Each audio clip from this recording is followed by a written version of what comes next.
Shri Swami Samarth. Hello, हाय, नमस्कार. श्री स्वामी समर्थ सगळ्यांना. तुमचं स्वागत आहे माझं चॅनेल नीता इजी शिलाईमध्ये. तर या व्हिडिओमध्ये बघा आपण कटोरी ब्लाऊजचं कटिंग आणि शिलाई दोन्हीही पाहणार आहोत. तसेच या ब्लाऊजचा पाठीमागील गळा खूप डीप आहे. ब्लाऊजची उंची कमी आहे, 12 इंच आहे आणि गळा डीप असल्यामुळे फक्त 2 इंचाची पट्टी बॅकला राहते. तर शोल्डर उतरू नये म्हणून खूप छान अशी पद्धत या व्हिडिओमध्ये दाखवलेली आहे. तर व्हिडिओ पूर्ण बघा, अजिबात स्किप करू नका. आणि तुम्हाला जर माझे व्हिडिओ आवडत असतील तर लाईक, शेअर आणि सबस्क्राईब करायला विसरू नका. तर मी तुम्हाला जे ब्लाऊज दाखवत आहे ते वट साडीसाठी ऑर्डर आहे.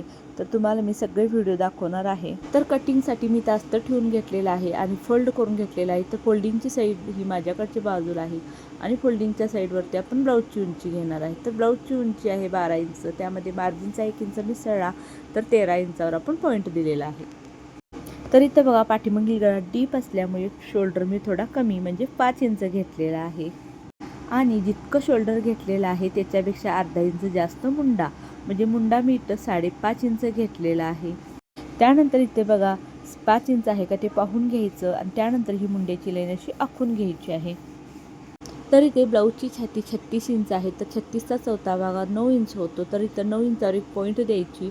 त्याच्यानंतर बघा 1.5 इंच मार्जिनसाठी घेतलेला आहे आणि ही छातीची लाईन अशी आखून घेतलेली आहे. त्यानंतर ब्लाऊजची कंबर घेऊया. तर ब्लाऊजची कंबर ही 28 इंच आहे. तर 28चा चौथा भाग 7 इंच होतो. तर 7 इंचावर एक पॉईंट दिला आणि पाठीमागील डाचासाठी 1 इंच एक्स्ट्रा घेतलं आणि त्यानंतर 1.5 इंच आपण मार्जिनसाठी घेतलेला आहे आणि फिटिंगची आणि मार्जिनची दोन्हीही लाईनी आखून घेतल्या. त्यानंतर बघा गळारुंदी इथे मी 2 इंच घेतलेली आहे. तर पुढील गळ्याची लांबी बघा 5.5 इंच आहे. तर 5.5 इंचावर एक पॉईंट द्यायचा. त्यामध्ये मार्जिनसाठी 1 इंच मिसळायचा, म्हणजे एकूण 6.5 इंचावर आपण आणि खालच्या साईडला आपण गळारुंदी 2.5 इंच घेणार आहोत. त्यानंतर बघा असा चौकोनी बॉक्स तयार करून घ्यायचा आणि त्यामध्ये आपल्याला गळ्याचा आकार काढून घ्यायचा आहे. तर मी ते गोल गळ्याचा आकार काढून घेतलेला आहे. तर इथे बघा या कोपऱ्यातून आपण मुंड्याचं माप घेणार आहोत. तर इथे टेप आपल्याला तिरका असा ठेवायचा आहे आणि 1.5 इंचावर एक पॉईंट द्यायचा. तसाच टेप खाली ओढायचा आणि आणखी 1 इंचावर पॉईंट द्यायचा आहे आणि मुंड्याचे आकार असे काढून घ्यायचा आहे. तर हा बघा, हा पाठीमागील भागाचा मुंड्याचा आकार आहे आणि इथं दिलेला आहे तो पुढील भागाचा मुंड्याचा आकार आहे. तो थोडासा मी गळ्याकडच्या साईडला आतून घेतलेला आहे. त्यानंतर बघा इथं 2.5 इंच मी क्रॉसपट्टी घेतलेली आहे. तर दुसऱ्या साईडला मी 2 इंच म्हणजे अर्धा इंच कमी घेतलेली आहे आणि अशी तिरकी लाईन आखून घेतलेली आहे आणि या तिरक्या लाईनीवरती आपल्याला कटोरीचं माप घ्यायचं आहे. तर कटोरी आहे 6 इंच. तर 6 इंचावर पॉईंट दिला. तसेच जो खालच्या साईडचा मुंड्याचा आकार आहे तिथून आतल्या साईडला तिरका ठेप ठेवून 2.5 इंचावर एक पॉईंट द्यायचा आणि ही तिन्ही पॉईंट मिळून असं आपल्याला कटोरीचा आकार काढून घ्यायचा आहे. तर हे बघा आपलं मार्किंग करून पूर्ण झालेलं आहे. आता याच्या भोवत्याने आपल्याला कट करून घ्यायचं आहे. त्यानंतर बघा जो अस्तरचा भाग आहे तो पलटी करून घ्यायचा आणि ज्याच्यावरती आपण मार्किंग केलं आहे साईड पीसचं तो भाग ह्याच्यावरती पलटी करून घ्यायचा आणि थोडंसं बघा साईडला आखून घ्यायचं, थोडंसं मुंड्याजवळ आणि शोल्डरजवळ आखून घ्यायचं आणि अगदी थोडंसं हाताने प्रेस केलं की जसं आहे तसं आपल्याला साईड पीस मिळून जातो. तर आता इथं साईड पीस कट करून घेते. त्यानंतर इथं बाहीचं कटिंग करून घेते. त्यासाठी बघा अस्तर आधी डबल फोल्ड होता त्याला आणखीन एक फोल्ड करून डबल फोल्ड करून घेतलेला आहे आणि फोल्डिंगच्या साईडवरती आपण बाहीचं माप घेणार आहोत. तर बाही उंची 9.5 आहे. त्यामध्ये 1.25 इंच मिसळल्यानंतर 10.25 इंचावर आपण पॉईंट देणार आहोत. तर बघा बाही रुंदी 8.5 इंच आहे आणि मुंडा खोली 3.5 इंचावर घेतला आणि इथं असा बाहीचा आकार लिहून घेतलेला आहे. आणि दंडघेर बघा, तर इथं दंडघेर बघा 5 इंच आहे. त्यामध्ये मार्जिनचे 2 इंच मिसळून ही मार्जिनची आणि फिटिंगची लाईन आखून घ्यायची. त्यानंतर बघा बाहीचं कटिंग करून घ्यायचं आहे आणि बाही ओपन करायची आहे आणि त्यानंतर बाहीचा पुढील भागाचा आकार काढून घ्यायचा आहे. तर आता आपण कटोरी कट करून घेऊया. तर बघा आपण मार्किंग केलेला जो कटोरीचा भाग आहे तो अस्तरवरती ठेवून घ्यायचा आहे आणि जिकडं फोल्डिंगची साईड आहे तिकडे एक लाईन आखून घ्यायची आणि हाताने थोडंसं प्रेस केलं की इतर देखील कटोरीचा आकार आपल्याला जसा आहे तसा मिळणार आहे. त्यानंतर बघा आपल्याला कटोरी वाढवून घ्यायची आहे. तर ह्या साईडला 1.25 इंच आणि ह्या साईडला 1.25 इंचावर पॉईंट द्यायचा आणि लाईन आखून घ्यायची. त्यानंतर बघा वरच्या गोलाकार साईडला अर्धा इंचावर पॉईंट देऊन 1.25 इंचापर्यंत तो आकार मिळवायचा आहे आणि इकडच्या साईडला फक्त 1.5 इंचावर पॉईंट द्यायचा आहे आणि तिरकी लाईन आखून घ्यायची आहे. त्यानंतर खालच्या साईडला बघा दोन्हीचा सेंटर काढायचा, सेंटरपासून खाली 1.5 इंचावर पॉईंट द्यायचा आणि अशा तिरक्या लाईनी आखून घ्यायचं आहे. तर कटोरीचं मार्किंग करून झालेलं आहे. आता आपण कटोरी देखील कट करून घेऊया. तर आता बघा फक्त क्रॉसपट्टी राहिलेली आहे. तर क्रॉसपट्टी बघा आपण 2.5 इंचाची घेतली होती, तर इथं अर्धा इंच वाढवून म्हणजे 3 इंच घ्यायचं आहे. आणि या साईडला 3 इंच घेतला असेल तर दुसऱ्या साईडला आपण अर्धा इंच कमी म्हणजे 2.5 इंच घेणार आहोत. आणि ही तिरकी लाईन आखून घ्यायची आणि क्रॉसपट्टी देखील आपल्याला कट करून घ्यायची आहे. तर आता सगळे पॅटर्न आपले कट करून झालेले आहेत. तर इथं मी साडीतला मेन फॅब्रिक ठेवून घेतलेला आहे. तर बाहीला बघा पूर्ण वर्क आहे, त्याच्यावरती आपण अस्तरची बाही ठेवून घ्यायची आहे. तर इथं आपल्याला अर्धा इंच खाली सोडण्याची आवश्यकता नाही, कारण खालच्या साईडला डिझाईन असल्यामुळे ही बाही शिवताना तुम्हाला मी दाखवेन की कशा पद्धतीने ह्याची शिलाई करायची आहे. तर बघा बाही कट करून झाली. आता पाठीचा भाग आपण कट करून घेऊया. तर पाठीचा भाग जसा आहे तसाच कट करायचा आहे, कुठेही एक्स्ट्रा वगैरे अजिबात सोडायचं नाही. त्यानंतर इथं मागील गळ्याचं माप घेऊया. तर मी मुद्दामच हा पॅटर्न वरच्या साईडला ठेवलेला आहे, जो मार्किंग केलेला होता, कारण तुमच्या लक्षात यावं, कारण पुढचा भागाचा आपण फक्त मार्किंग करतो पण तो आपला पाठीचाच भाग असणार आहे. तर मागील गळा 10 इंच आहे, तर 10 इंचावर पॉईंट दिला. खालच्या साईडला गळा रुंदी 3 इंच घेतली आणि वरच्या साईडला 2 इंच घेतलेली आहे. आणि गळ्याचा गोल आकार काढून आपण गळा कट करून घेतलेला आहे. त्यानंतर कटोरी आणि साईड पीस सेमच कट करायचा आहे, कुठेही एक्स्ट्रा वगैरे ठेवायचं नाही. फक्त क्रॉसपट्टी कट करताना आपल्याला अर्धा इंच एक्स्ट्रा ठेवायचं आहे, हे तुम्हाला मी बऱ्याच व्हिडिओमध्ये सांगितलेलं आहे. तर आता आपण ब्लाऊजची शिलाई पाहूया. तर बघा इथं साडीतला मी पाठीचा भाग ठेवून घेतलेला आहे आणि त्याच्यावरती हा अस्तरचा पाठीचा भाग ठेवून घेणार आहे. आणि अगदी 1/2 इंच इतकं अंतर सोडून आपल्याला पूर्ण गोल गळ्याला अशी शिलाई टीप मारून घ्यायची आहे. तर गळ्याची टीप मारून झाल्यानंतर खालच्या साईडला कमरेची देखील शिलाई टीप मारून घ्यायची आहे, 1/2 इंच अंतर सोडून. तर गळ्याची आणि कमरेची टीप मारून झाल्यानंतर आता हे आपल्याला पलटून घ्यायचं आहे गळा.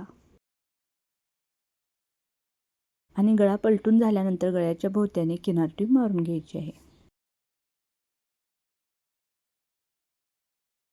आणि बघा गळ्याची टीप मारून झाल्यानंतर पूर्ण ब्लाऊजला भोवत्याने टीप मारून घ्यायची आहे.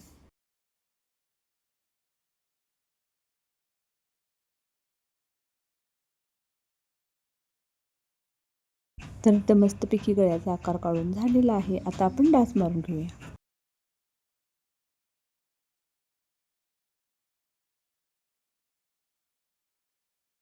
तर आता इथं दोन्ही साईडचे डास मी मारून घेतले. त्यानंतर बघा पाठीमागच्या गळ्याला ही अशी लेस लावून घेतली आणि त्यानंतर आता पुढचा भाग तयार करायला घेऊया.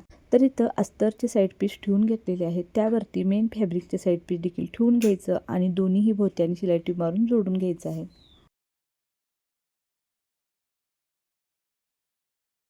तर दोन्हीही साईड पीस जोडून झाल्यानंतर आता आपण कोटरी जोडून घेऊया.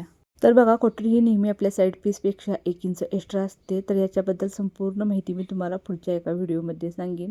तर इथं बघा आता आपण कोटरी जोडून घ्यायचं, इथं कट वगैरे काही करायचं नाही.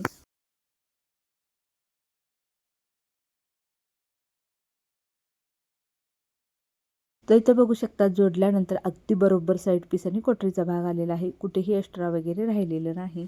आता हा जोडलेला भाग उलटा करून घ्यायचा आणि बघा असा अस्तरच्या भागावरती शिलाई टीप मारून घ्यायची आहे आणि कच्चं जे आहे ते आपल्याला साईड पीसच्या बाजूला पाडायचं आहे. तर आता इथं कटोरीला डाच मारून घेऊया. तर डाच मारून झाल्यानंतर मी अशा पद्धतीने मोजून घेते, कारण आपण जितकी कटोरी घेतली होती त्याच्यापेक्षा इथं आपल्याला 1/2 इंच एक्स्ट्रा हवे आहे, कारण मार्जिनमध्ये जाण्यासाठी. त्यानंतर हुबा डाचसुद्धा मोजून घेऊया. तर हुबा डाच, आडवा डाच कितीचा घ्यायचा, कसा घ्यायचा यावर एक स्पेशल व्हिडिओ मी बनवणार आहे. तर आता इथे बघा दोन्हीही साईडच्या कटोरीला आपण डाच मारून घेतलेला आहे. तर बघा कोटरी जोडून झाल्यानंतर इकडच्या साईडला आपल्याला असा अर्धा इंच तिरकं कट करून घ्यायचं आहे दोन्ही साईडच्या कोटरीला, आणि ती दोन्ही समान आहेत का ते पाहून घ्यायचं. त्यानंतर आपल्याला क्रॉसपट्टी जोडायची आहे. तर मी ते क्रॉसपट्टी जोडून घेत आहे. तर क्रॉसपट्टी वगैरे कशी जोडायची अगदी व्यवस्थित अशी, आणि आतल्या साईडला कच्चं दिसू नये या पद्धतीने प्रत्येक व्हिडिओ तुम्हाला येणारच आहे. शॉर्टमध्ये येईल किंवा लॉंग व्हिडिओमध्ये येईल, पण ह्याचे प्रत्येक व्हिडिओ तुम्हाला मी स्पेशल अगदी सविस्तर असं एक भागाचे दाखवणार आहे.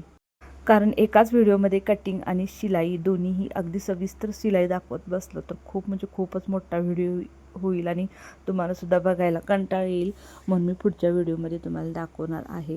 तर इथे बघा आता आपली क्रॉसपट्टी जोडून झालेली आहे.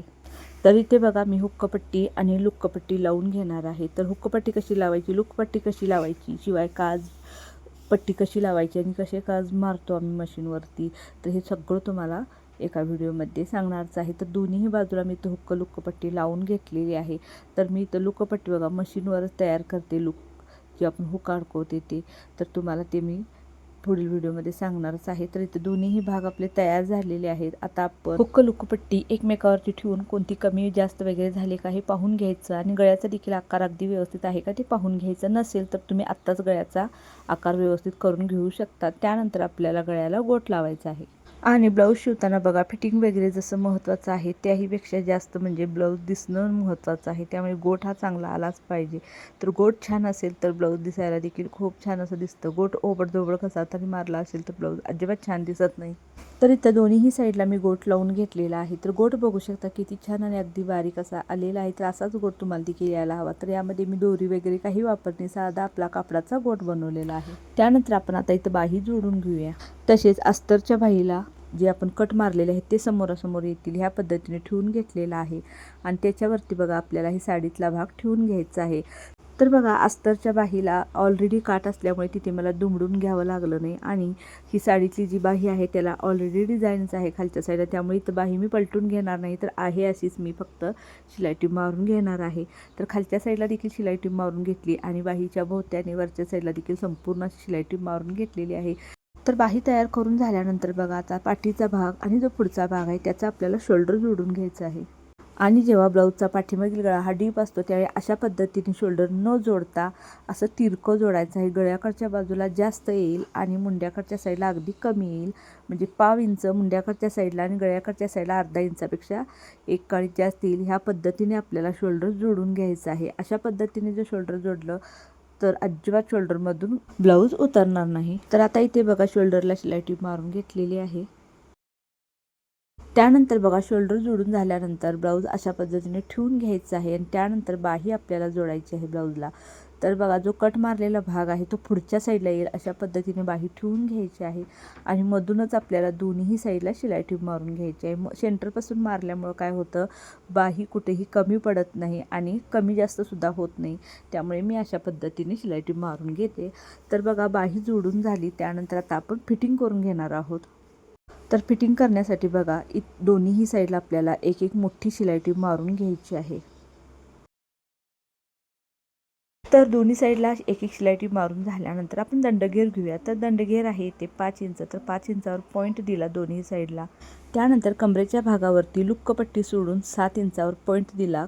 कमरेचा चौथा भाग घेतलेला आहे. आणि दुसऱ्या साईडला पॉईंट देताना हुक्कपट्टी पूर्ण घ्यायची आहे आणि 7 इंचावर पॉईंट द्यायचा. आणि इथे बघा मी छातीचं माप टाकलेलं नाही, फक्त दंडघेर आणि कमरेचं माप घेतलेलं आहे. तर दंडघेरापासून कमरेच्या मापापर्यंत अगदी सरळ अशी लाईन शिलाई टीप मारून घ्यायची आहे. कारण छातीचं माप दिल्यानंतर खूप प्रॉब्लेम येतात. तर ते तुम्हाला मी एका व्हिडिओमध्ये सांगणारच आहे. त्यामुळे मी इथं छातीचं माप घेत नाही, कारण गळ्यानुसार छातीचं माप ठरत असतं. त्यामुळे मी इथं फक्त दंडघेर आणि कमरेचं माप टाकून शिलाई टीप मारून घेतलेली आहे. तर दोन्हीही साईडला मी सेमच शिलाई टिपा मारून घेतलेल्या आहेत. आणि एक शिलाई टीप मारल्याने त्याच्या साईडला आणखीन 2-2 म्हणजे एकूण आपल्याला ह्या साईडला 3 शिलाई टिपा आणि त्या साईडला 3 शिलाई टिपा अशा मारून घ्यायच्या असतात.